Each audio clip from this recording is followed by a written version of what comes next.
Good morning, everyone. EagleX from ATX EagleX Gaming here today, and I have a deck profile that a local of ours, Insane Curls, if you want to say hello. Hey, what's up, guys? I just put a lot of heart and soul into. This is one of his favorite Digimon lines. Sound about right? Oh, 100%. It's my favorite Digimon. It's my favorite like little archetype. Plus, I love red, so it's just everything perfect for me. Yeah, and I know you've been playing basically some type of Gallantmon deck in pretty much every set. If it doesn't work, you know it doesn't work, though. Yeah. But this is a list that, with all the new support, we actually have an actual game plan for how to play out the deck. But with that being said, we can get started with the introduction to the deck. So the Red Royal Knight Gallantmon is here, and his deck is strong. Previously, at the start of the game, he was really great for Red Omni, but as time went on, his usefulness became more of a niche if you need him for certain decks and scenarios. But now with the X antibodies added to his archetype, you actually have boosted his entire potential and can actually go for an OTK. Mm-hmm. We talked about rookies before, and lots of them are for tutoring, they're for drawing. But the main focus of the deck is really getting to that top end, as that's where the OTK will come in, and I'll kind of let you explain that here on the next slide. Okay. But it really utilizes the X antibody. So like your really strong openers is going to be a rookie, and for this deck, Cool Boy is such a big part, because for your plays to actually work, you need the X antibody level 6. So maximizing the search for it is a really big part to consistently getting to it.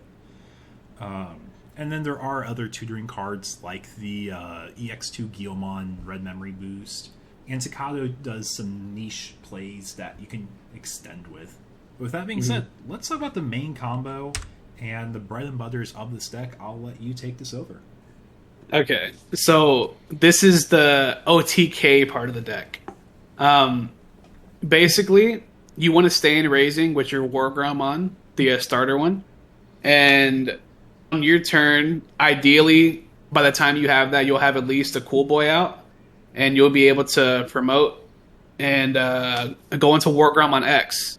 And the War Gromon X says that you can give 2 of your opponent's Digimon.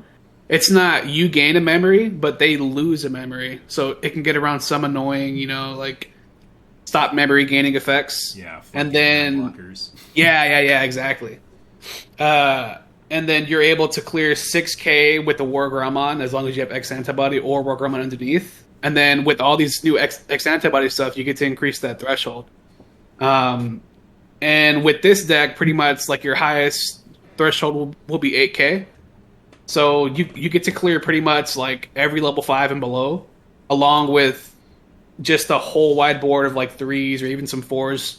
And then with that, it allows you to basically play from one memory potentially. Like, you only play one fixer in this deck, but you kind of don't need it because of all the memory you can gain from Staccato, Cool Boy, that War Gromon just mentioned. And then on top of that, once that War Gromon kills something, the starter War Gromon will give it 1+ security check. And that'll let you go into the starter Gallantmon, which by itself already has 1 security. And then it'll have the 1 extra, so you could swing for 3 checks. By the time your War Gromon has X has hit the field, you will most likely have cleared their board. And then your Gallantmon can pretty much swing, and its 1 attacking effect says that it kills 4k or less, but if nothing's there, you gain extra DP. So you get to swing for a 14k body for 3 checks. And then 14k is a great threshold in this format, really. Yeah, like you see lots of 12ks in security from like other level 6s. It's pretty much like the only thing stopping you is like Dexmon. Or like Death Xmon. That's like the only card that's really gonna, like stop your rest there. And then after you do that, if you live through the checks, you get to go Gallant X for 1 memory. And if they do still have something on the board, you get to clear it and trash their top security. If they have nothing, which most of the time they shouldn't, you get to unsuspend, and then you'll keep that security check from the War Gromon starter. So you'll be able to swing for 2 checks, and you'd be 16k because the Gallantmon starter, 1 attacking effect, is for that Digimon, not just for that card. So you'd be 16k swinging for 2 more checks, and then you play Blitz Omni, so you get to do that for the last check. Yeah, so essentially your setup is Wargrowl Gallantmon with a pop to do 3 checks, restand with Gallant X Ante for 2 more checks, and then Omni for game. Yep. So like you're saying to like popping things is really big for this deck, and one of the things to really be mindful of is triggering those when attacking effects in order, because you have so many different ones that can proc. You want to make sure you get various effects, because it's like a bunch of if-then paths for these Digimons. Like, you either delete the Digimon, or you get the DP buff. Or if you're the Gallant X, it's you delete a Digimon, or you restand on the Digivolve.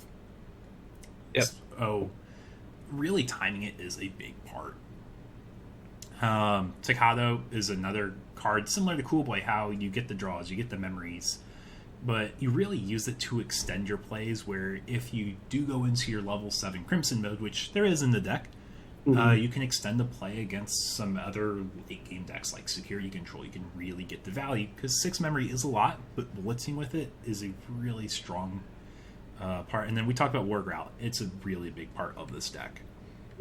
Moving on, we can show the deck profile, though. So if you guys see this, it's got lots of 4Fs, because the good cards are the ones you want to max out on and make as easy to, or find as easy as possible, as consistently as possible.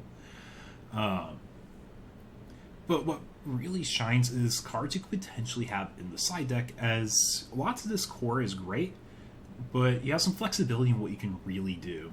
So I was talking to you before this call, just asking like what cards can you really consider, and something we talked about briefly was the Megidramons. Do you want to explain why the Megidramons aren't in your initial list and what you would really need to consider them? So the main reason why I don't play the Megidramons is because you really need to see Gallantmon, and the new Megidramon, it says it's a Chaos Gallantmon, which is good, and it can work with like other cards, but for this deck, for Gallant X to really work, you needed to say Gallantmon. So that's the main reason. And but the reason why they both could be played is that they both trash the top 5 of both players' decks. So that could be really good to close out a game, or even to just ruin some decks, you know, like strategies and whatnot. Yeah. Yeah, and then the options were a really big flex spot, because depending on your locals, depends on if you really need to consider some of these cards. Like the Crimson Blaze, it's amazing against Reaper, as it denies gatekeepers from security, and in addition to that, it stops Mastodon from doing their special summons per se from the grave or from security. I think those are the 2 biggest, most relevant ones. Imperial also. Yeah. And then Gaia Force is meant to be like anti-OTK. So if your opponents in locals is like a bunch of Weregaruru players or a bunch of Grandis players, you can really ruin their day. And the promo Guilmon was something that I thought was interesting that wasn't in your initial list, but it makes sense. If you're sacking a rookie, you can't really build up to that OTK stack, but it's still a strong card to consider, especially if you're breaking in the early game. It could help you unbreak with basically a draw 2 in the attack. For sure. Yeah, go ahead. So the Guilmon, something that's like, you would probably never do it, but we were talking about how the when attacking effects do matter. If you really needed to, there could be some very niche scenarios where you could swing with that Guilmon, and if you have X antibody underneath, you can evolve into something, and then like you could even give it Blitz if you have Staccato, and you could do that Guilmon when attacking first. So like there's definitely room for it, like if you want the draw, and there's definitely like multiple ways where it can like really shine in this deck. It's just, I think the 3s that are in the list right now, like you need to see those, opposed to this Guilmon just being like an extra draw. Yeah, but it is really good though. EX2 is just amazing for the tutoring effects. It's like no question there.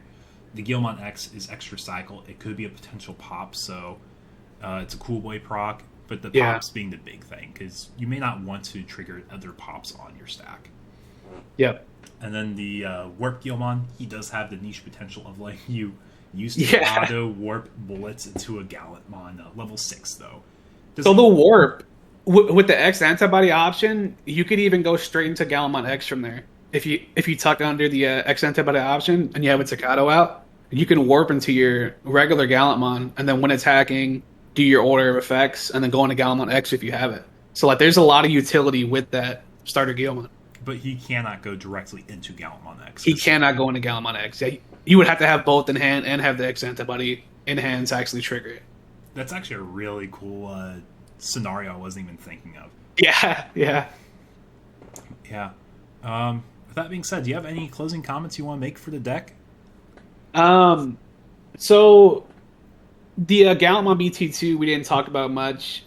That card, it could be like played as a one of. It's just a little bit expensive. It will pretty much always be a dead Gallantmon if you see it early. And but it's a great closer though, because it's similar to the Crimson mode. It just trashes for every 10 when attacking.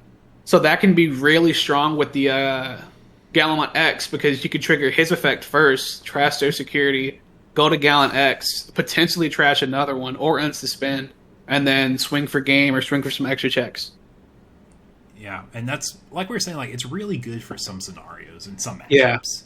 But you just want to go for pure consistency with the build for your main game plan anyways. Mm-hmm. Well, guys, if you enjoy this content, don't forget to like, comment, subscribe. With that being said, take care, y'all, and have a nice night. See ya.